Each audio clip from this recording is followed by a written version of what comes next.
Welcome to the third episode of Trust the Badge. In this podcast episode, I interview Pennsylvania State Trooper Tristan Tappe via phone call. During the call, we discuss the community connections to the police in Pennsylvania and the heartwarming stories of how the police dedicate their time to helping the community. I hope you enjoy this episode. Everyone, my name's Tristan Tappe. I'm a state trooper in Pennsylvania, and I have been working with the Pennsylvania State Police since 2018. To get started, what encouraged you to become a trooper, and do you have any specific example or story? Yeah, kind of. So, my dad actually just retired as a police captain in Murraysville, Pennsylvania, which is up here our way in southwestern Pennsylvania.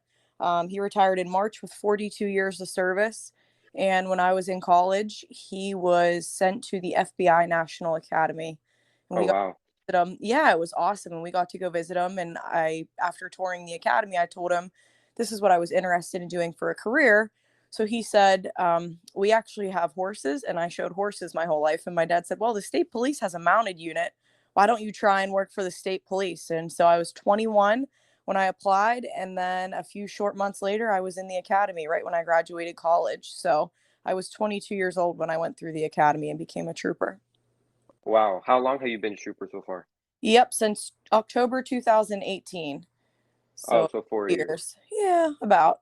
That's a lot of experience. Yeah, So yeah, to some, but not, I still have 21 years to go. So. that's true. So what does a trooper's job like yours consist of on a daily basis? Yeah, so when you graduate the academy, you first get assigned to a patrol unit anywhere in the state of Pennsylvania. Our selection process for where you get stationed is kind of like a lottery. It's wherever they have vacancies. I think the FBI is similar in that way. It's wherever they have vacancies, and then you get placed from there, and you have to work patrol for 3 years. And daily duties in the patrol unit would be answering calls like alarms, sometimes really silly alarms, domestics, crashes, patrol checks, and basic thefts and basic criminal reports. And then we have a more serious criminal division, which is our criminal investigation unit, where they're going to handle things. Patrol is going to be the first on scene, and then our criminal investigation unit. Other departments would call them detectives. We just call them our crime unit, our crime guys, and they show up after the fact to investigate suicides, overdoses, homicides, robberies, burglaries, things like that. Okay. Are you on patrol right now? No, I am not in patrol. So I was in patrol at PSP Greensburg for about 3 years. And then I got appointed to a position out of our department headquarters in Harrisburg. And I now focus on public relations and community service with the state police. Oh, wow. Okay. Yeah. So as a state trooper, so far, do you often communicate with the public and the community, like in while you're at your job or outside of your job?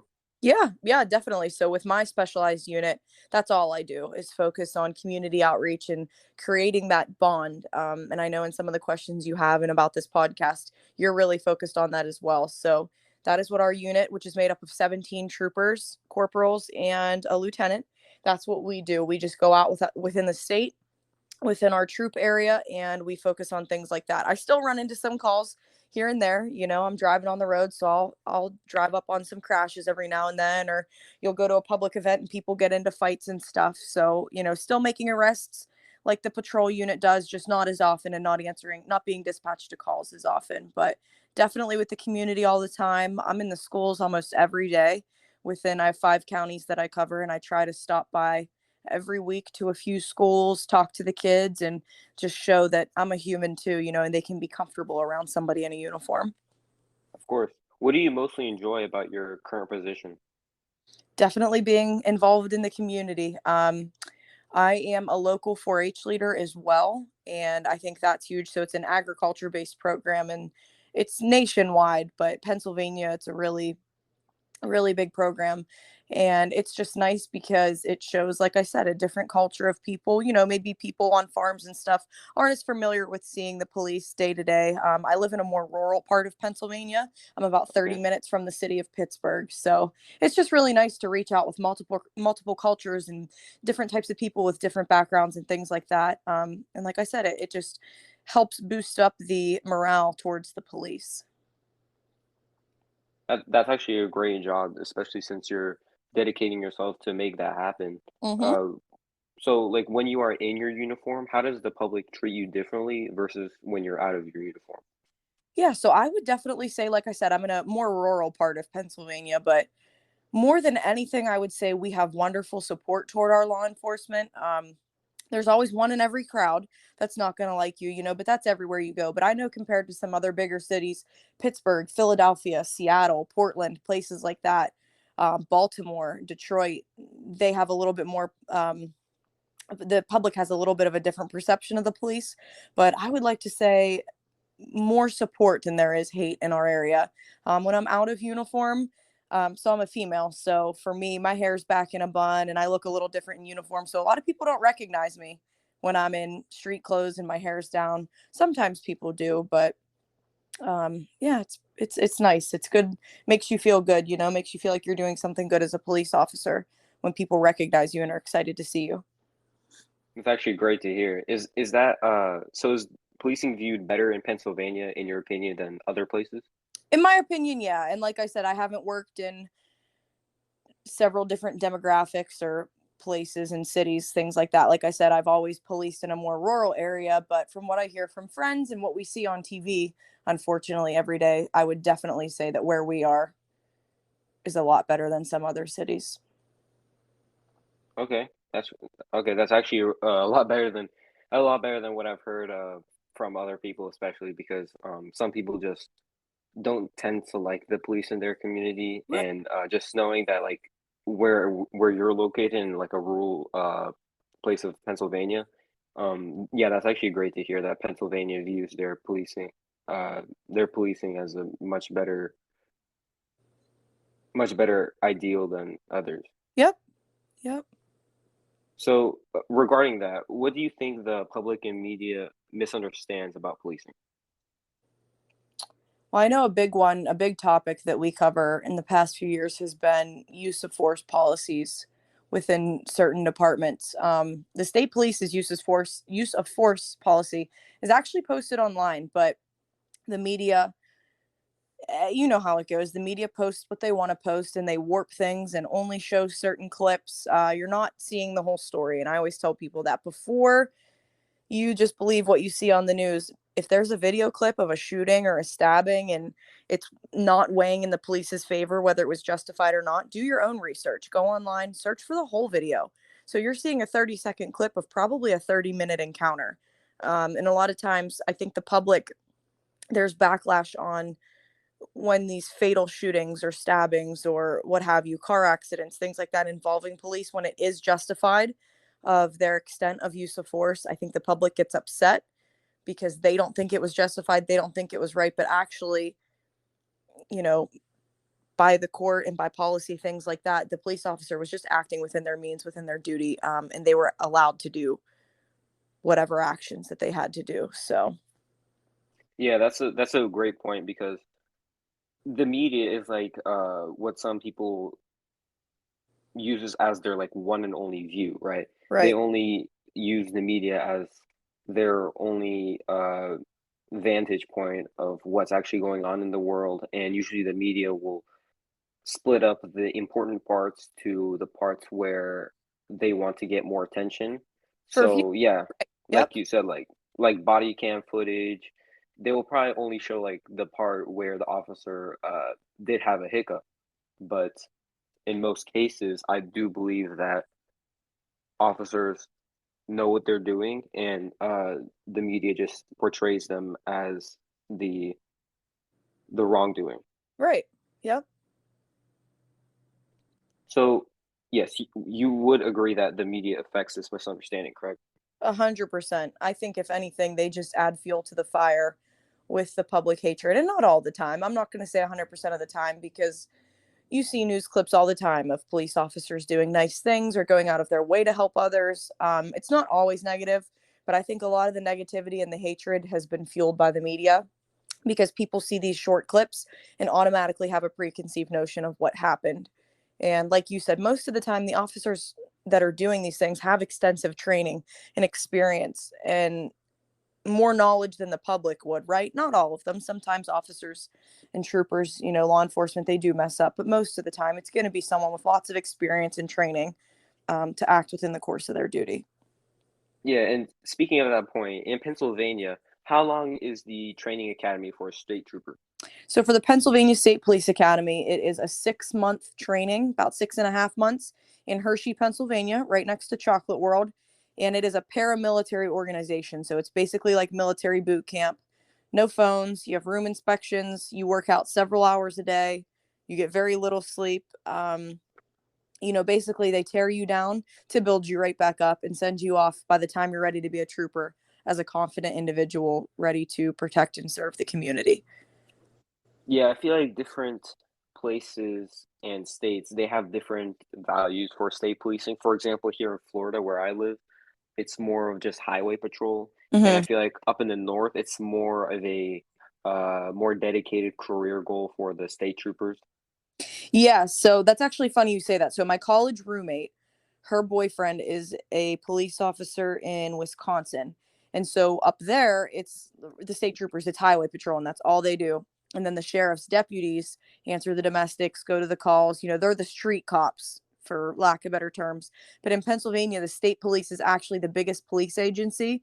We cover most rural areas in Pennsylvania where local police, they don't have departments, city departments, things like that. We have about 5,000 troopers right now. Not all of them are on the road. We have almost, I think, 70 or so different specialized units to get into. But like I said, we're the biggest police department in the state and we do most police incidents. So in Pennsylvania, the sheriff's deputies only work within the courthouse and the jail. And in a lot of Oh, okay. in a lot of other states, the sheriff's deputies patrol. So it's different in every state. But the state police and local departments do most of the patrolling and answering calls and making arrests. Okay. So it's more of just that split up effect of what each department is assigned to. Yep. Okay, yeah, it's kind of like the same thing in Florida. Over here, the state troopers are just highway patrol, and then, like you said, your friend, we also have the sheriff and the city police, just as the main street cops. Right. Yeah. So we do cover we do a lot of highway patrol. We have a lot of interstates and main state routes and things like that. But we also have a turnpike unit, Pennsylvania State Police Troop T. And all those troopers do is patrol the turnpike. So, like I said, you do have those units. The patrol unit is going to do the most traffic, drug interdiction, things like that. But um, we're not just highway patrol. So. Okay. And going back to the publicity of policing, what does the infamous phrase defund the police mean to you?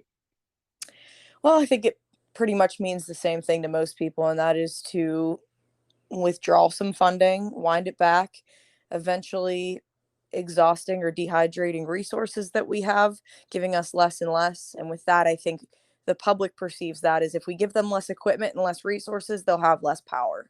And that's not the case at all. So, Because obviously, when there's trouble, the police are called, and if they're not adequately equipped with the right equipment and training, then that's what can cause a big mishap for the community. Would you agree? yeah, I agree completely. Um, some departments defunding is just, hey, instead of $1,000 a year for uniforms, you're getting 600, things like that. So, you can still get your uniform, but you're just not getting as much, or maybe it's you have to go get it tailored yourself. Sometimes it's something as simple as that. But for other departments that are a lot smaller, if you start defunding them and winding back funds, they're going to collapse. So, if you live in one of those small communities, whatever your perception of the police is, when things go wrong, most people call 911. Like you said, they call for the police. And when you realize that it finally pushed to defund and not give them anything, and then they either disband or collapse, or people start walking off the job because, as law enforcement officers, they don't feel safe and properly equipped, you're going to see some problems. You're going to see an increase in crime, which is happening in Portland, Minneapolis, Baltimore, Detroit, Chicago, all those places. They're winding back some of the funding, and crime is skyrocketing. So I think that's a direct reflection of what's going on. But like I said, if you're in that small town community and the police were defunded and then you call 911, you want someone to come help you and you want the best equipment coming to save whatever crisis you're having, save you from whatever crisis you're having. So, Of course. And in Pennsylvania, is the phrase defund the police used a lot, or is it more of a praising? Um, like I said, Pennsylvania, we have more support than anything. So yeah, I know of a couple people that are all for the defund the police, but most people that I know aren't for that. But like I said, I've never worked in other states. I've never worked in big cities. I'm more rural. So from my personal experience, we don't see that often. We don't encounter that day to day now. Yeah, that's actually great to hear. So, are you like more content with the current state of Pennsylvania? For the most part, I think everyone's always going to have different political views and things that they think are right or wrong. But I think as of right now, um, things could always be worse, especially in the times that we're living. And I think we're still doing okay as a department. That's great to hear. And if you could share, how is the funding toward the police categorized? And for example, what mostly does the money allocate to? Like within our department, Yes, ma'am. you know what? I'm going to be honest with you. I'm not sure. So our department's so big. Like I said, there are about 5,000 enlisted members. So that's for the way higher ups to decide. We respond. Our main boss is Pennsylvania Governor Wolf. So those things are happening there. I'm not super involved with our police union and things like that, but I do know as of recently, so my unit, which is the Office of Community Engagement, that's a new office. It's brand new. We just started up in May of 2021. So I do know there, we have a little bit of a slush fund of money to purchase resources and pamphlets and handouts for people. So things like that are moving forward where we're expanding to more units, getting out there more in the community. But when it comes to equipment and weapons and, you know, funding for things like that, I'm actually not sure. So Okay. Um, where you live in a rural part of Pennsylvania, do you think that there should be more funding to where you're currently stationed, or is it, or do you guys have more than enough, or just enough? well, I will tell you this, as police officers, you're never going to feel like you just quite have enough. The state police, again, with having such a large volume of enlisted members, sometimes we go for the lower bit of equipment. So some of the guys go off and purchase their own things. If they want a vest that they think is nicer than what the state provided, then they'll do so. So my opinion, I'm kind of neutral about that because obviously we're appreciative. We're provided most of our equipment, but sometimes it is frustrating. Like the times we're living in with the price inflation and the price of everything is just increasing. Sometimes ammunition's really hard to get, things like that. So it hinders us practicing and shooting more and becoming more efficient. So yes and no, you know what I mean? Neutral in some aspects and not, but it's always going to be that way. Whether you have $1 billion or you have $5, someone in the department is always going to want more. I think we have too much, or when you bring together type A personalities and cops and things like that, then you're going to see that everyone has a different opinion, and sometimes it can be chaotic when it comes to behind the scenes stuff like that. Wow, okay, so that, oh, but okay, that's actually new, but that also makes sense that, there's always just not enough because there's always just improvements that need to be made. Right, and And with more technology other coming out, like we recently, within the last few years, expanded and got a drone unit, and some of these guys, all they do is operate the drone for our special emergency response team. Most people would call that SWAT. We call it CERT. The drone unit, and drones are very expensive, right? But there's always going to be another nicer, newer drone coming out. So, like I said, in some aspects, sure, we're always going to need more money, and in some, I don't know, because our uniform hasn't changed since the 70s. Oh, wow. So it's more of just to more of the old-fashioned type of Tradition. ways. Yep. We are all Traditional, about yes, tradition. okay. Yep. Other than equipment, do you think that police officers are underpaid? So I know, again, I can't answer that because I don't know. In some areas, I'm sure there are in the country. Pennsylvania State Police, I know we do okay for the state of Pennsylvania compared to some other departments, but I do know of some small local departments nearby to us where they work part-time and they aren't making much, but they're equally sacrificing their life day to day just like we are. So yeah, with the demographics and the times where you live, I'm sure out west in some small town, some small rural town, they probably don't make as much as we do, but we're very grateful in our department with benefits and insurance and things like that. So Of I course. think And what kind of you could never pay someone enough for sacrificing their life, but for how we all make That's out true. in our department, I think we're doing all right. So, Of course. And of course, thank you for everything that you're doing right now. It means a lot to everybody that you're oh, thank sacrificing your you. life to serve the community. Oh, Of thank. course. And would you say that ever since you signed up for your job, is there anything that turned out to be a disappointment or anything that didn't meet your expectations? Well, I definitely thought that I was going to be like one of the FBI agents on TV, and it really didn't turn out that way. Oh, okay. Yeah, I definitely thought it was going to be a lot more. And honestly, I know a lot of people say this. I thought it was going to be a lot more action filled and crazy and, you know, rushing out of burning buildings with people and saving more people. And 85% of it's just paperwork. And I think that was a shell shock for me because I thought I was going to be ready to go, physically fit, arresting people left and right because so many crimes are occurring. And it really doesn't happen that way. And one thing that I learned growing up in a law enforcement family and then going on to the job is that life in law enforcement is nothing like TV. Most people don't go to jail. You can file most of the charges through the mail. It's just a lot different. So yeah, I don't know. I always thought it was going to be like crazy shifts every single day, and someone gets in a fight, and these things happen because you see it on TV a lot, and a lot of it's just doing a lot of paperwork. Oh, okay. I've heard that some too, because especially in Florida, there's not as much crime where I live. It's more of just serving the community and paperwork and everything that you said. Do you hmm have any plans of like moving up to the FBI or anything?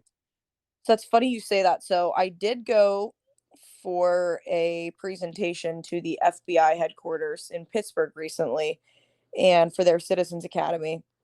And I was just awestruck because, like I said, as a kid growing up, I watched these TV shows.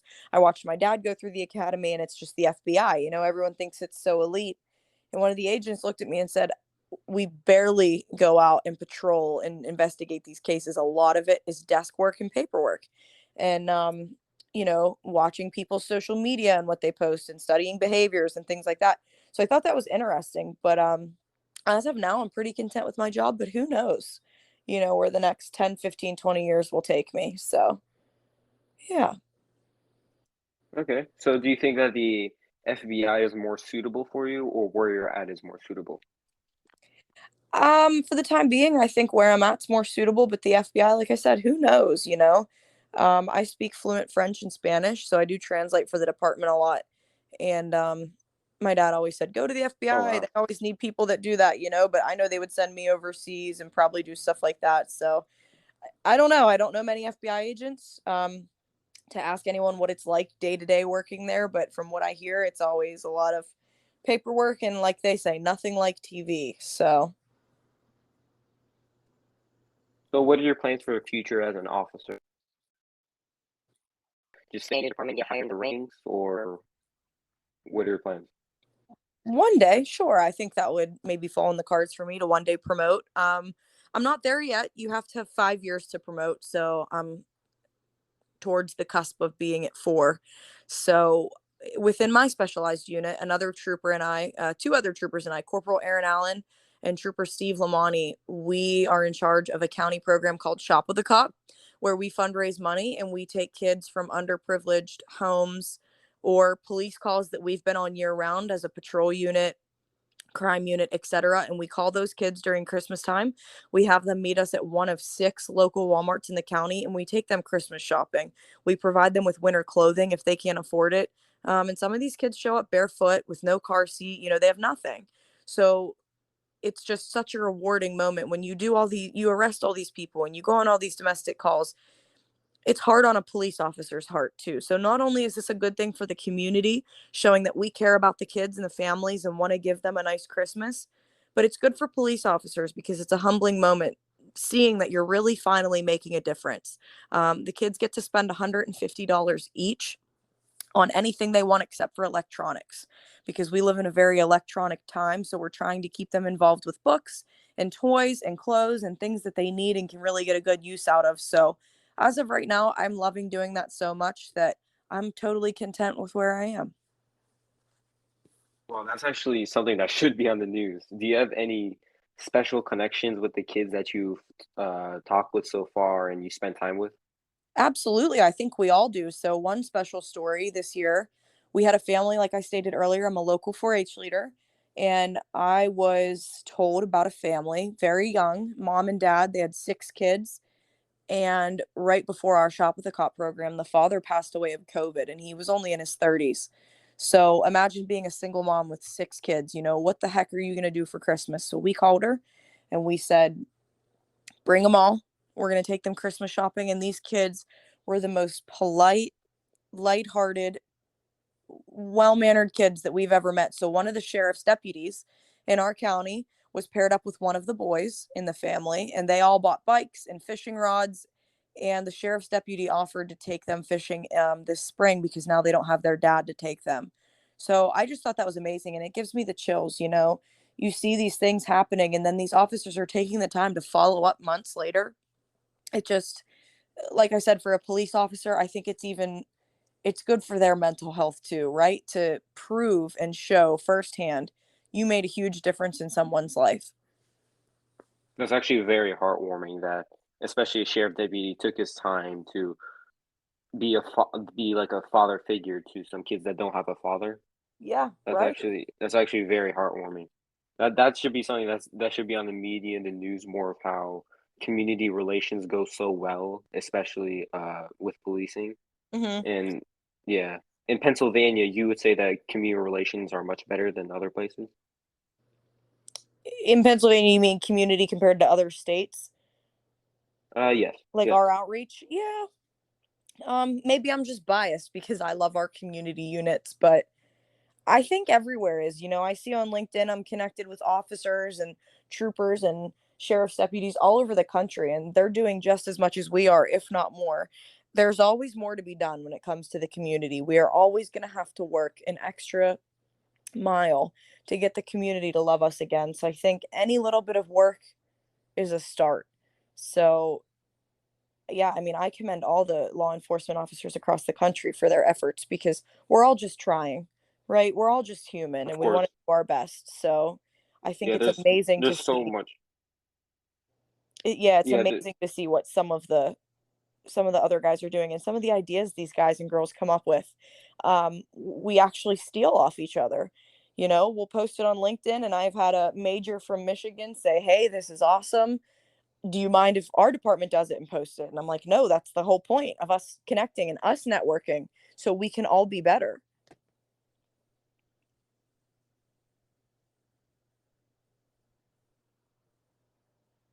wow, there's so much unrecognized work that of course all police that's being told publicly. And yeah, that's actually very heartwarming to know that police officers and they just take their time to help the community. Right. So so in the future, how would you like the image of law enforcement to be changed? Um, hmm, that's a really good question. I just would I'm not really sure because I know, like I said, everyone's trying their best. I think more training, more funding for more training. If that's what the public wants and they think that our officers aren't trained enough when these justified shootings happen or these car crashes or pursuits and high speed chases, send us to more trainings. We could always learn more that, but I think we're seeing that more and more across the country, across the boards for everybody, that academies are starting to require more. A lot of law enforcement officers have to have more prerequisite training before promotions or specialized units, things like that. So I think we're headed in the right direction. That's actually great to hear that that we're actually heading in the right direction from now, especially with what's going on in the world right now. I feel like there's going to be more appreciation and just more trust with the police, Mhm. which is the point of this project. And I really enjoy this what I do for this organization. And is there anything else that you'd like to add before we end? I just want to add and say thank you to you. You're doing a lot. You don't even realize this, but you are doing a lot by interviewing. To my understanding, you're interviewing a lot of law enforcement officers, right? All across statewide, nationwide, things like that. Yes, ma'am. I'm starting to. Yeah, yeah. This is my third officer interview, so Oh, I'm cool. getting started. Yeah. Well, yeah, we'll have to stay in touch and I'll get you connected with some more people. But what you're doing is amazing because you are not only showing that it is so easy to just have a conversation with a police officer, people are going to learn things from your podcast that they didn't know they were wrong about or they didn't even know existed as officers. Um, from the public's perspective, oh, I never knew that community units were new in Pennsylvania. Well, one of our offices was, but things like that, what you're doing is a lot bigger than you think it is. And I hope this is a famous podcast one day because you could do some really amazing things for the law enforcement world. Thank you. I just really want to spread this message with everyone that the police are just really good people and that we should trust them. Me myself, I volunteer at my local police department. We have a cop center. It stands for the Community Oriented Policing Services, which is just where the community comes as like to like a friendly police station, and it's all just good times there. And I'm also an explorer there as well, so I really enjoy what I do there as well. I feel like it gives me a good perspective of volunteering there. Awesome. Yeah.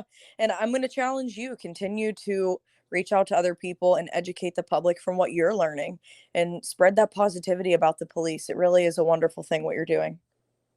Of course. Thank you very much again for your time. Absolutely. Thank you. Have a good day. And if you ever need anything, give us a shout here in Pennsylvania. Of course. Have a good day. Alrighty. You too. Bye. Thank you for listening to this episode. I hope you enjoyed it, and stay tuned for more.